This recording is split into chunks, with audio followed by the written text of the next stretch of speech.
సర్పంచ్ గెలుపుకు ఉత్తమ కథ గ్రామ కథ తెలుగులో.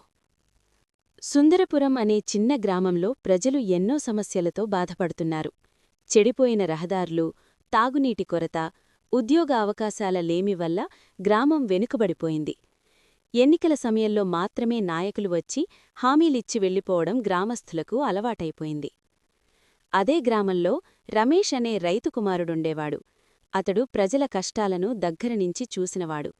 అధికారం కోసం కాదు, సేవ చెయ్యాలనే ఆలోచనతో ముందుకు వచ్చాడు.